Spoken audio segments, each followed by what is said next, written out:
Right, today we're going to show you the process of taking the cells out of a battery and how we swap them over and then get it working again, and what does working really mean, and we'll show you that at the end. So this is what we do. We use this little rotary tool, chop away at the top there. I normally break that connection on one side at the top, and then just at the ends of the cells I pop those off as well.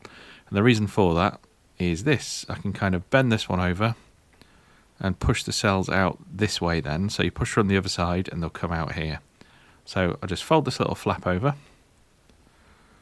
There we go. And you've got plenty of room then to just push them out. So it takes a little bit of force, but you basically really push as hard as you can with some sort of implement. I use the ends of this, it's really good, rubbery, but it is starting to wear out now. So the cells just pop out and they come in those little packs of 2. And all you have to do with the new ones is build it up like this, get that rubber bit in the middle, little spacer, and you pop them in. Now, if it's in the middle of some, you can never really get this wrong because you do it the opposite. So this is the positive side up, negative on both of the others, and you can't really do that wrong because they're always opposite. So fold that little bit down that I've just taken up, and then we can spot weld across. Now, sometimes like this here, it's a little bit dirty, a little bit cloudy looking. Now I always clean that up so that when I do the spot weld, it just attaches a lot easier. And if I'm ever going to use solder, that's then so much easier when it's got something clean to stick to. So I'm just doing the reverse here, popping them back together. If I can actually turn this thing on, that might help me. So here then, we're going to attach them to the top of the cell first, and then come across to the middle. Doesn't take too many. You could do, a couple on there, but I normally just make sure this isn't coming off. Now on the center, it is a little bit thicker. This is into some steel, so I do a fair amount on here. You could use a little bit of solder.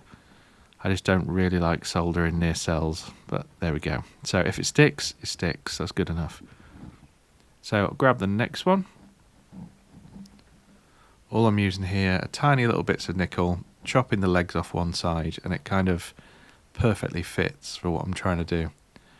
So there's no real right and wrong way to do this as such. So yeah, I'm starting in the middle, the other one I started on top of the cell. Doesn't really matter. Whatever works for you. Right, so just on top of the cell, and that's that. Perfect. So that's made all of those connections there. Now remember, we actually took the top bit off as well, so don't forget to come back on this side and connect the top up. So what we're going to do here is exactly the same. It's on the left now, but we're going to clean this up a little bit. Hopefully you can see there it's slightly cloudy looking, slightly dull. So just clean that up a bit, pop a new bit on here, and again all I've done is chop the little legs off and that's it really. So here I'm just going to start just on top of the cell. There we go. Change my mind, I'm going to start in the middle. So connect it up. There we go. Fair few on there just to make sure it's not going anywhere. And then the top of the cell only needs a few. We'll do the same then at the bottom. There we go. A few for luck. You do have to be careful though. Just remember what you're doing there. Putting that into the end of a cell. Does make a little bit of heat as well sometimes. So let's go down here then. We'll do the same at the bottom. Nothing special to this. You just need a spot welder. If you don't have one, you can solder the middle bit. And really on the ends of the cell it's a little bit tricky. You could solder it, but it's always quite risky. So some of the cheaper soldering irons, or cheaper spot welders should I say, are quite good, even just for the ends here, and then you can solder the middle. So if you want to start out, you can get one for 15 or 20 pounds, and then just put a bit of solder in the middle. That's how I started. Right, so that's those done. So we need to connect the top there where we made that little slit, incision, whatever you want to call it.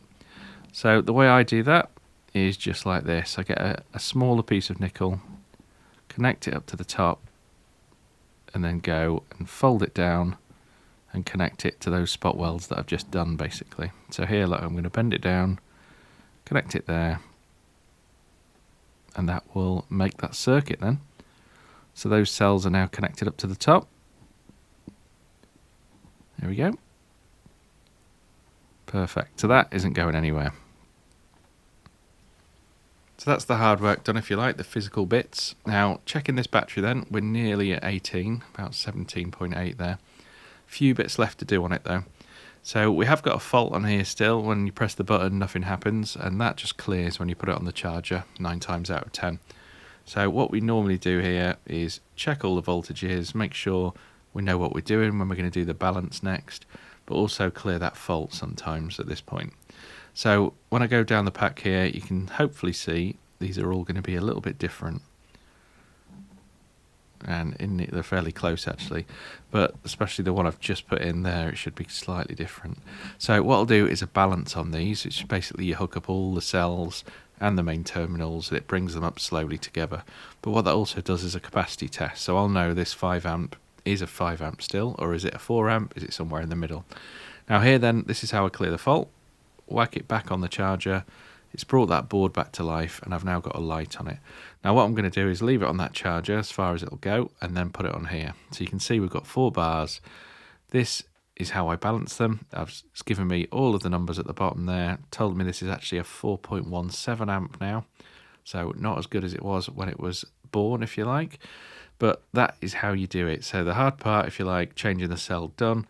But then you have to balance it, check your capacities, that sort of stuff. So it's really easy to get 4 lights again, but does it actually work? So this is just that next stage. And this, a 4 amp, is better than nothing. So certainly it's worth keeping this and not binning it. So that's how we do it. There we go, 4 bars, not too bad, all done.